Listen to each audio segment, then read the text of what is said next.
Hello friends, स्वागत है एक बार फिर से आप सबों का जज बाय स्टडी पॉइंट में।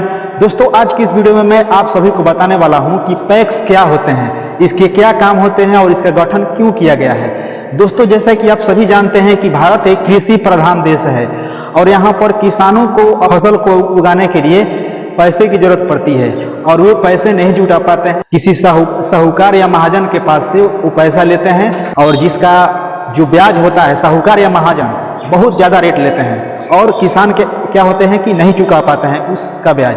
तो इसलिए भारत सरकार ने क्या किया है कि पैक्स का गठन किया है।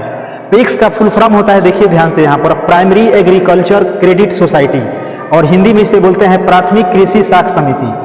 तो देश के अंदर जितने भी किसान हैं उनको खेती करने के लिए सहायता करने के लिए केंद्र सरकार ने एक पैक्स का गठन किया गया है। ये जो पैक्स है सहकारिता मंत्रालय के अंतर्गत आता है। जैसे कि भारत के अभी गृह मंत्री अमित शाह है, वो सहकारिता मंत्री भी है, उन्हीं के अंडर में सहकारिता विभाग है। अब देखिए दोस्तों, ये राज्य के अंदर पैक्स का गठन कैसे होता है।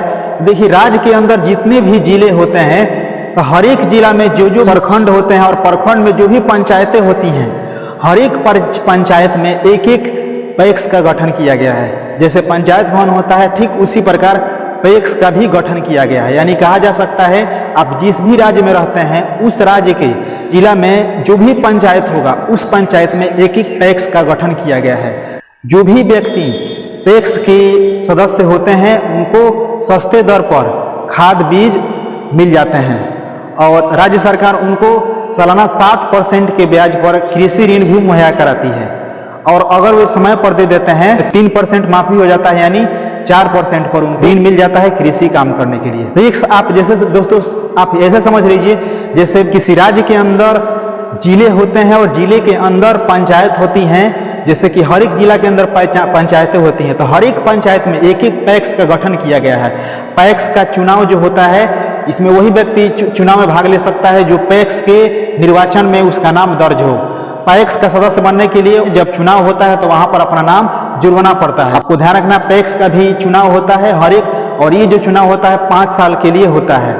तो अगर आप उसका सदस्य बनना चाहते हैं और पैक्स के से संबंधित जितनी भी सुविधाएं होती हैं उनका फायदा उठाना चाहते हैं, तो आप सभी को पैक्स का सदस्य जरूर होना चाहिए। पैक्स का सदस्य होने के लिए आपको उसका निर्वाचक नामवाली आता है, उसमें आपको अपना नाम जोड़ना पड़ेगा। जिस प्रकार आप लोग चुनाव में वोट देने के लिए आप लोग अपना वोटर लिस्ट बनवाते हैं, ठीक उसी प्रकार वो भी बनवाना पड़ता है पैक्स में वोट देने के लिए। जिस प्रकार पंचायत को चलाने के लिए मुखिया की जरूरत पड़ती है और मुखिया लोगों के द्वारा हर एक वार्ड से चुनकर आता है, ठीक उसी प्रकार पैक्स को चलाने के लिए हर एक पैक्स में एक पैक्स अध्यक्ष की जरूरत पड़ती है और उसका जो निर्वाचन होता है पैक्स के सदस्य ही करते हैं। तो इस प्रकार पैक्स का गठन होता है। तो दोस्तों देख सकते हैं, इस वीडियो में मैंने आप सभी को बताया कि पैक्स का गठन कैसे होता है और इसका काम क्या होता है। तो आई होप आप सभी को समझ में आ गया होगा। अगर आपको कहीं दिक्कत हो इस वीडियो में तो आप हमें कमेंट करके जरूर बताइएगा। मिलेंगे नेक्स्ट क्लास में, तब तक दीजिए इजाजत, नमस्कार।